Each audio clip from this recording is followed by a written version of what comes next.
신약성경 247쪽 로마서 6장 12절부터 23절까지입니다. 주신 말씀을 교독하시면서 살아계신 하나님의 음성을 듣겠습니다. 그러므로 너희는 죄가 너희 죽을 몸을 지배하지 못하게 하여 몸의 사욕에 순종하지 말고, 또한 너희 지체를 불의의 무기로 죄에게 내주지 말고 오직 너희 자신을 죽은 자 가운데서 다시 살아난 자 같이 하나님께 드리며 너희 지체를 의의 무기로 하나님께 드리라. 죄가 너희를 주장하지 못하리니 이는 너희가 법 아래에 있지 아니하고 은혜 아래에 있음이라. 그런즉 어찌하리요? 우리가 법 아래에 있지 아니하고 은혜 아래에 있으니 죄를 지으리요? 그럴 수 없느니라. 너희 자신을 종으로 내주어 누구에게 순종하든지 그 순종함을 받는 자의 종이 되는 줄을 너희가 알지 못하느냐? 혹은 죄의 종으로 사망에 이르고 혹은 순종의 종으로 의에 이르느니라. 하나님께 감사하리로다. 너희가 본래 죄의 종이더니 너희에게 전하여 준 바 교훈의 본을 마음으로 순종하여 죄로부터 해방되어 의에게 종이 되었느니라. 너희 육신이 연약함으로 내가 사람의 예대로 말하노니 전에 너희가 너희 지체를 부정과 불법에 내주어 불법에 이른 것 같이 이제는 너희 지체를 의에게 종으로 내주어 거룩함에 이르라. 너희가 죄의 종이 되었을 때에는 의에 대하여 자유로웠느니라. 너희가 그때에 무슨 열매를 얻었느냐?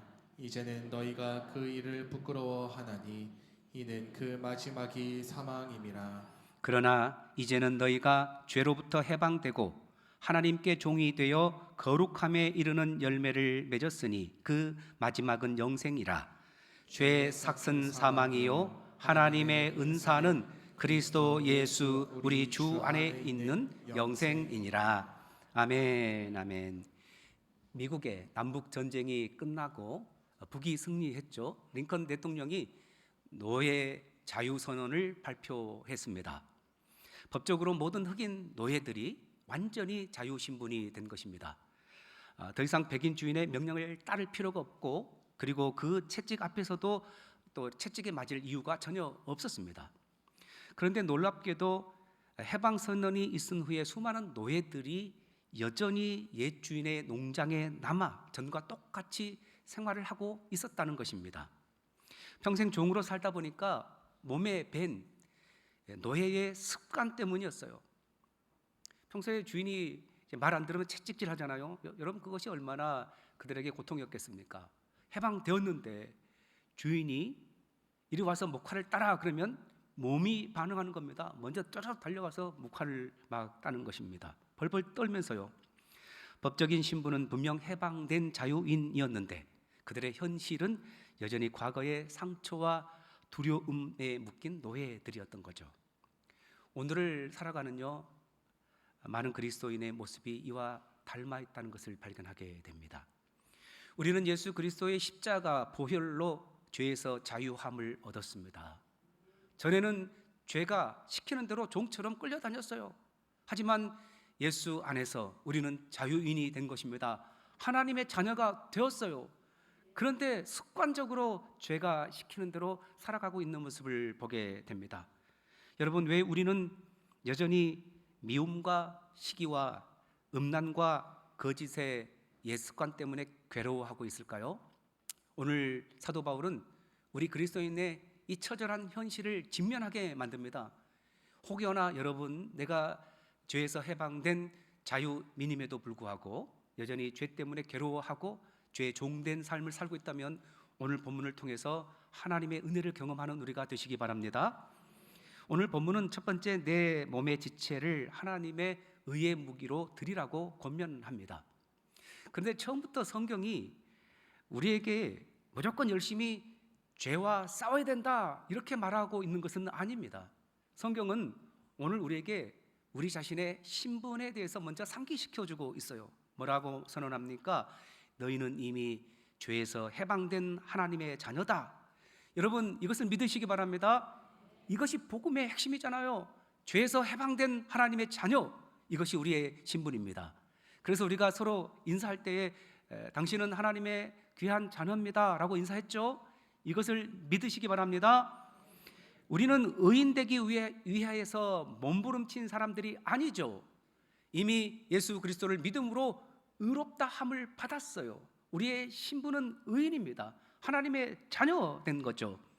오늘 본문 13절에서 이렇게 말합니다. 또한 너희 지체를 불의의 무기로 죄에게 내주지 말고 오직 너희 자신을 죽은 자 가운데서 다시 살아난 자같이 하나님께 드리며 너희 지체를 의의 무기로 하나님께 드리라.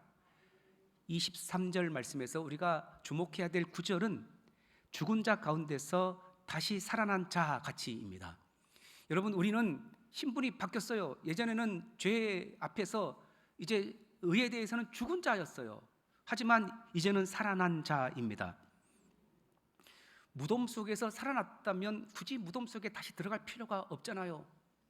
전에는 감옥에 쇠사슬 차고 있다가 해방되었다면, 자유의 몸이 되었다면 굳이 이 땅에, 이 세상에 나와서 내 손에 쇠사슬 채워주세요 하고 할 필요 없잖아요. 말씀드린 것처럼 미국에 그 노예제도가 있었는데 노예제도가 폐지되었으니까 자유 신분이 되었는데 굳이 옛 주인에게 가서 나를 종처럼 부려주세요 라고 할 필요가 뭐가 있겠습니까? 여러분, 그리스도인은요, 살기 위해서 죄와 싸우는 사람들이 아니에요. 이미 다시 살아났기 때문에 죄를 멀리하는 하나님의 자녀인 줄 믿습니다. 그래서 우리의 거룩함은 의지에서 시작되는 것이 아니고 내 신분을 확인한 하나님의 자녀의 정체성에서 시작되는 줄 믿습니다.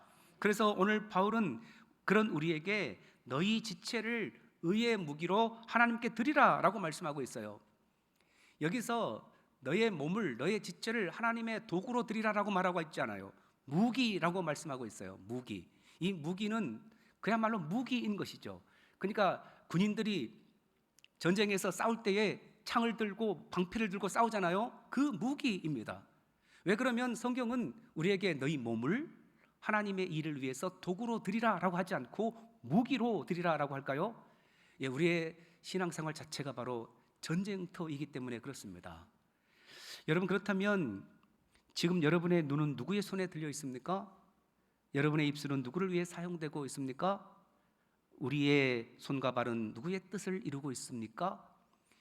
여러분, 세상에는 중립지대는 없어요. 누구든지 하나님의 무기가 되든지 아니면 죄의 무기가 되든지 둘 중에 하나거든요.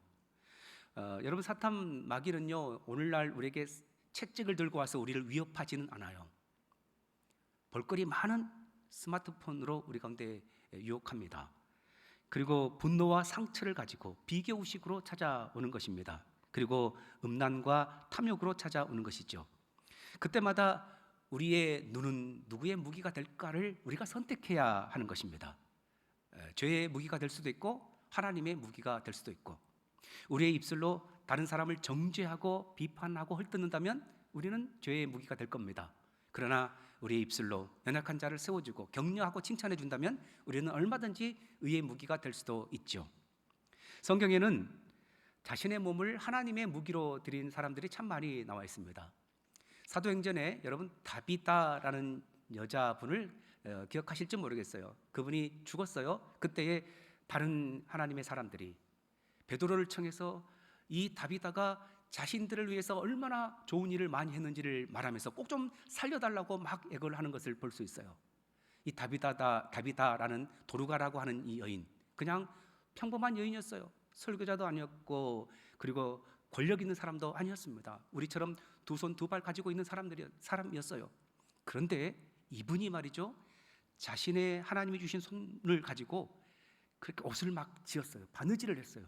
그래서 주변의 과부들, 어려운 분들을 막 옷을 해입히고 속옷을 해입히고 그렇게 했던 것이죠. 여러분, 오늘 교회 생활 안내 때 우리 전도 봉사팀에서 간절하게 호소하는 걸 여러분 들어보셨을 겁니다. 물론 교회 예산이 없어서는 아닙니다. 그럼에도 불구하고 하나님은 우리를 전도자로 부르셨어요. 그래서 전도 대원들이 마음껏 좀 전도하기 위해서 혹시 뜨개질 잘하시는 분들 수세미 떠서 전도 대상자에게 드리면 굉장히 좋아한다고 하더라고요. 그래서 마음은 있지만 몸이 전도 현장에서 실제로 움직이지 못하는 분들은 이 수세미를 뜨개질로 해서라도 봉사하자. 그리고 또 바빠서 형편이 안 되시는 분들은 또 후원금이라도 하면서 온 교회가 전도에 동참하자, 이런 안을 전도 봉사팀에서 내어놨고 이제 여러분 교회 생활 안내에서 함께 하도록 요청하고 있지 않습니까? 하나님께서 우리에게 주신 것이 많습니다.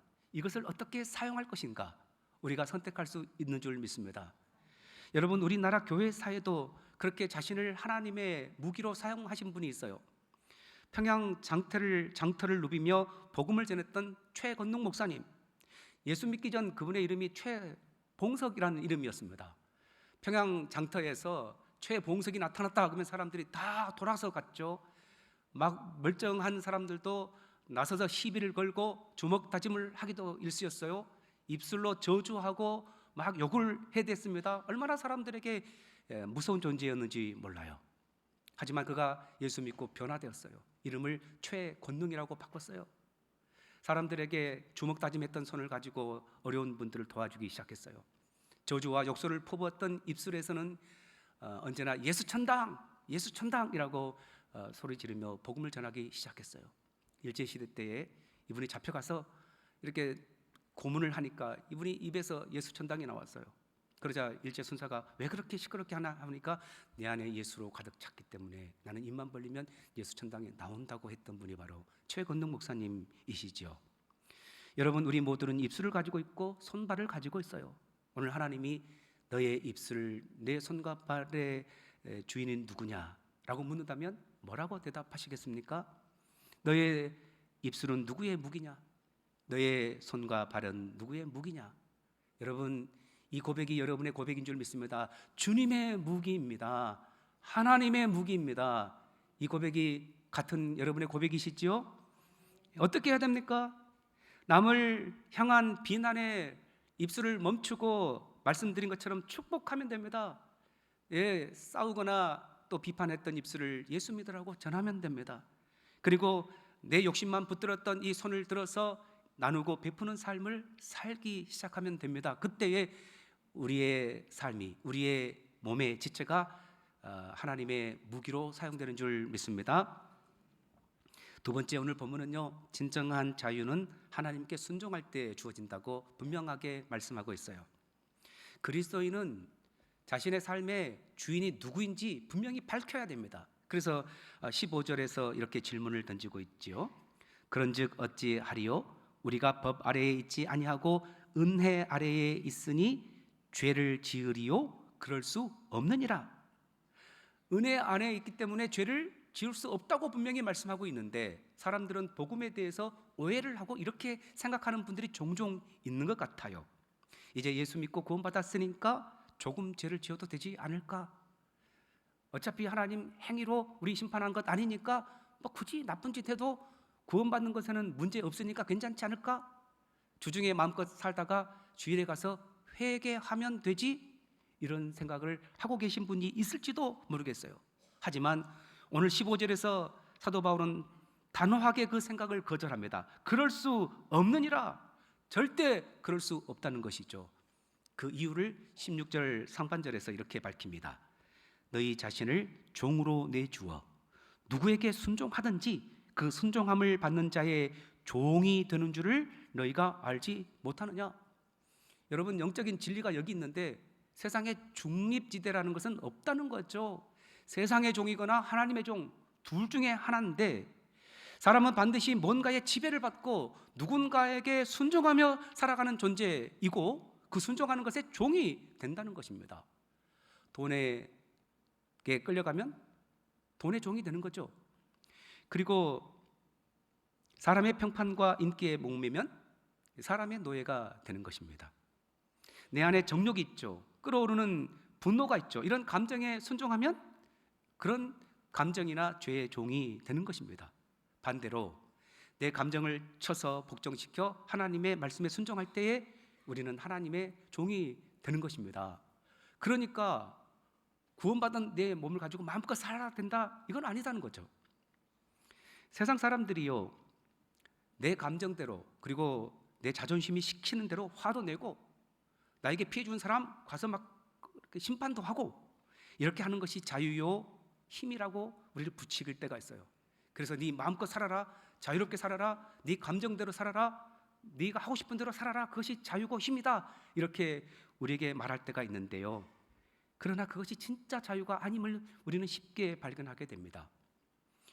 마치 브레이크가 파열된 자동차가 경사진 그 골짜기를 쏜살같이 내려갈 때 생각해 보세요. 처음에는요 그 속도감 때문에 얼마나 짜릿할지 몰라요. 그러나 브레이크가 파열된 자동차예요. 마음껏 내려가다 보면 결국 어떻게 됩니까? 낭떠러지로 추락할 수도 있고요, 그 자동차는 산산조각이 날 수밖에 없죠. 죄의 종으로 내 마음껏 분노하고 자유롭게 살다 보면 끝은 상처와 공허, 파멸 뿐입니다. 그렇다면 십자가를 통과한 우리가 갖는 진짜 자유가 뭘까요? 얼마든지 분노하고 얼마든지 죄를 지을 수 있지만 하나님 앞에서 그것을 절제할 수 있는 자유, 선택할 수 있는 자유, 이것이야말로 진정한 자유인 줄 믿습니다. 왜요? 우리는 소속이 바뀌었잖아요. 죄의 종으로 살던 삶에서 이제는 의의 종으로 사는 삶으로 바뀌었기 때문에 얼마든지 바뀌어야 한다는 것입니다. 며칠 전 목사님들의 회의 모임에 참석했을 때의 일입니다.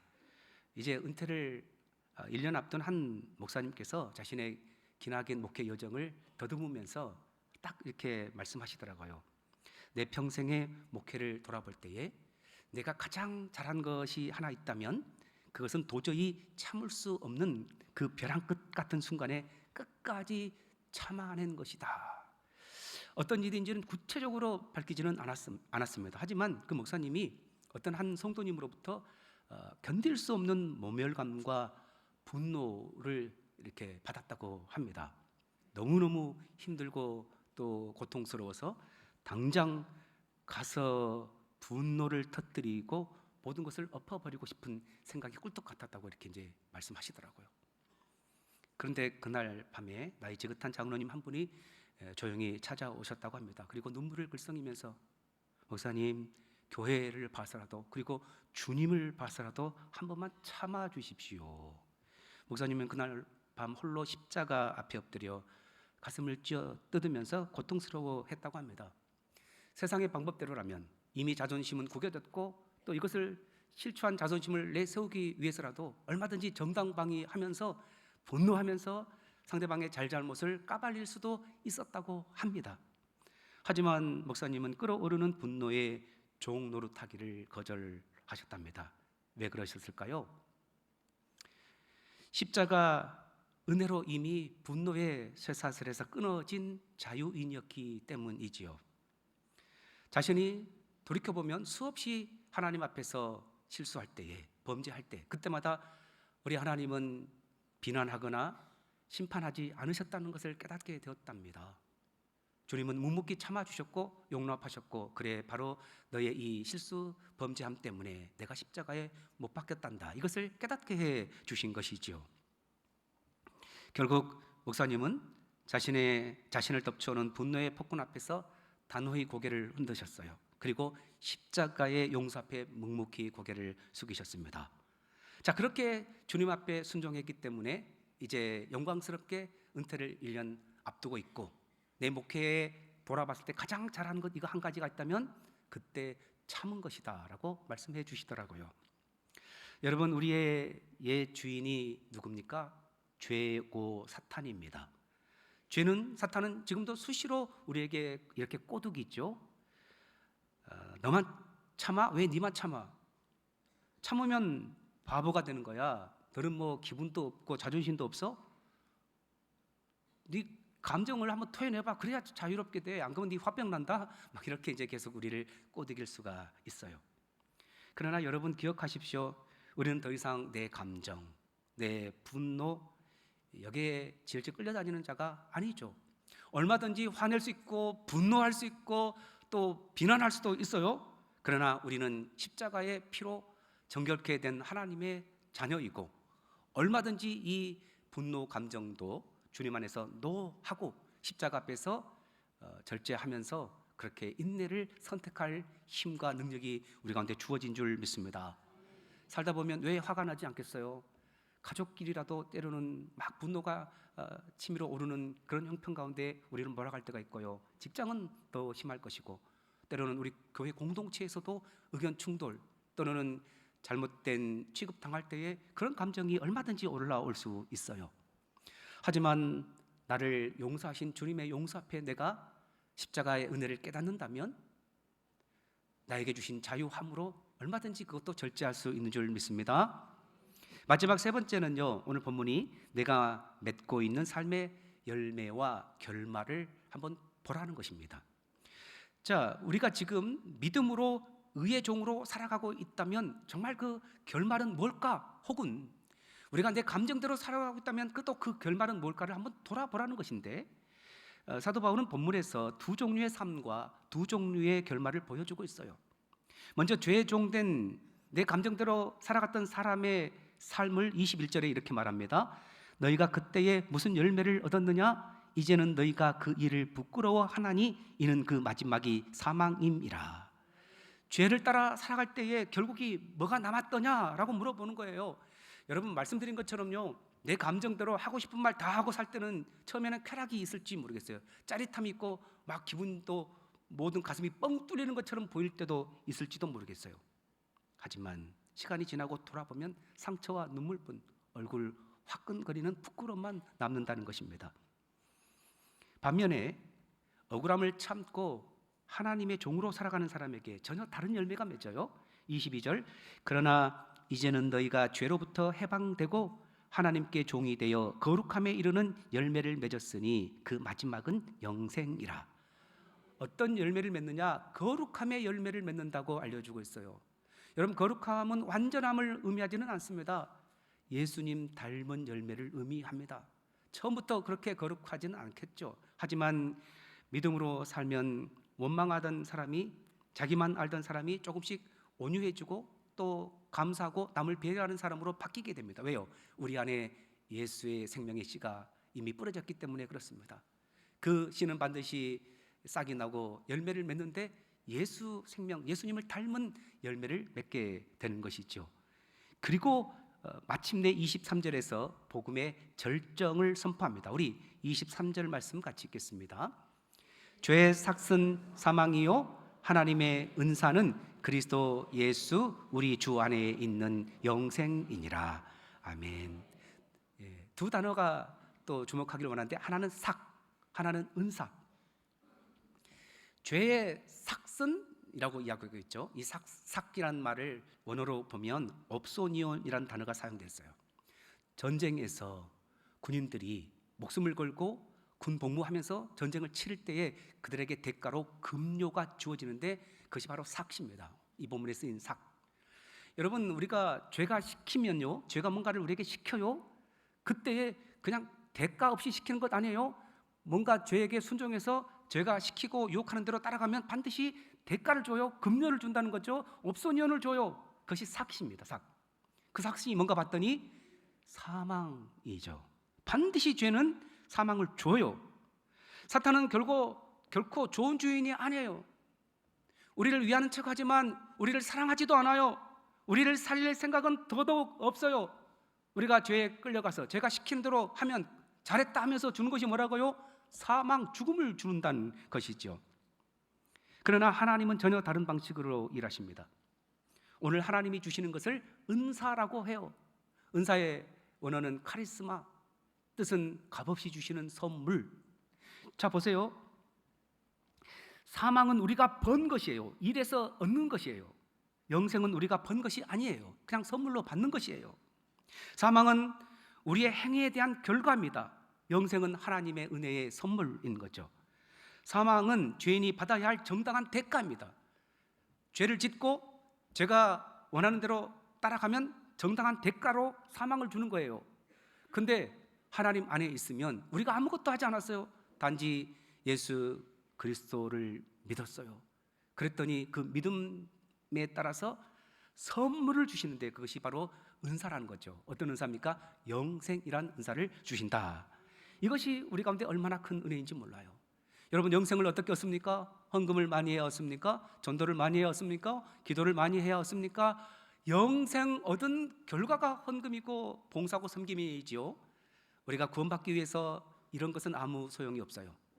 영생을 위해서는 단지 은사, 선물이 필요할 뿐입니다. 하나님이 주신 선물 그냥 공짜로 받는 것이죠.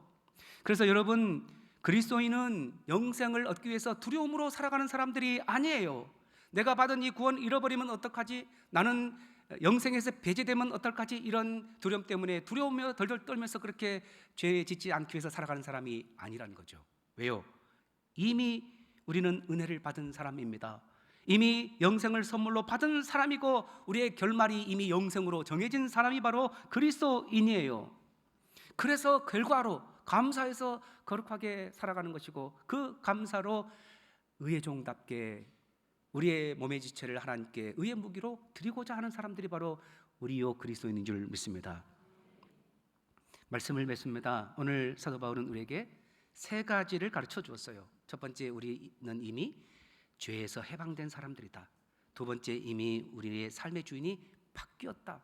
그래서 세 번째, 우리는 사망이 아닌 영생이라는 찬란한 결말을 향해서 가는 사람들이다. 믿으시기 바랍니다. 이 놀라운 변화는요, 우리가 노력해서 얻는 것이 결코 아닙니다. 우리가 종으로 살아갈 때에 이미 주님께서 오셔서 우리를 위해서 십자가 지시고 모든 대가를 대신 지불해 놓으셨어요.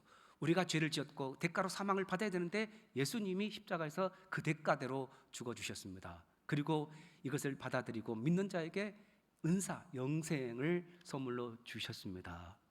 그래서 이미 은혜를 받았기 때문에, 사랑을 받았기 때문에 기쁨으로 순종하고자 한 사람들이 바로 우리인 줄 믿습니다. 그런데요, 우리의 연약함 때문에 우리는 또 넘어질 수 있어요. 또 마음이 아프고 또 남을 판단하기도 하고 또 사소한 말 때문에 틀어지기도 하지요. 그러나 그때도 하나님의 사랑은 결코 우리를 포기하지 않으세요. 우리를 구원하신 주님이 끝까지 우리를 붙들어 주십니다. 그래서 우리의 소망은 주님께 있는 줄 믿습니다. 예수님이 붙들어 주시기 때문입니다. 우리가 흔들릴 때도 주님은 우리를 포기하지 않으세요. 여러분, CCM 오직 예수뿐이네는 우리의 삶의 근거를 이렇게 고백합니다. 은혜 아니면 살아갈 수 없네. 호흡마저도 다 주의 것이니 세상 평안과 위로 내게 없어도 예수, 오직 예수뿐이네. 여러분, 우리는 죄에 묶인 사람들이 아니에요. 우리는 은혜에 묶인 사람들인 줄 믿습니다. 우리는 사망을 향해 가는 사람들이 아니에요. 영생을 향해 가는 사람들인 줄 믿습니다. 우리의 주인은 죄가 아니에요. 오직 예수 그리스도 하나님만 우리의 주인인 줄 믿습니다. 이 놀라운 진리를 붙들고 오늘도 나의 눈, 나의 입술, 나의 손과 발, 내 몸의 지체를 의의 무기로 드리기로 결단함으로 승리하는 우리 모두가 되시기 바랍니다. 기도하겠습니다.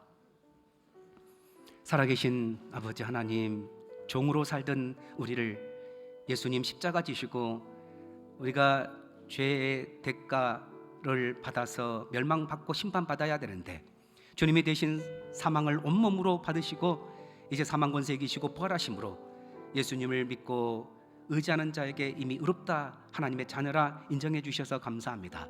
선물로 우리는 영생을 받았습니다. 우리는 죄가 무서워서 구원받기 위해서 노력하는 사람들이 결코 아니고 은혜로 구원받아 하나님 자녀가 되고 보니 죄를 멀리하고 하나님의 뜻대로 살고 싶어 오늘도 우리의 몸의 지체를 하나님 앞에 의의 무기로 드리고자 합니다. 결단합니다. 주여 다시 한번 받아주시고 힘주셔서 이 땅에 하나님의 자녀로 힘있게 삶으로 승리하여 하나님께 영광 돌리는 영광스러운 주의 자녀의 삶 살게 하여 주옵소서. 예수님 이름으로 기도하옵나이다. 아멘.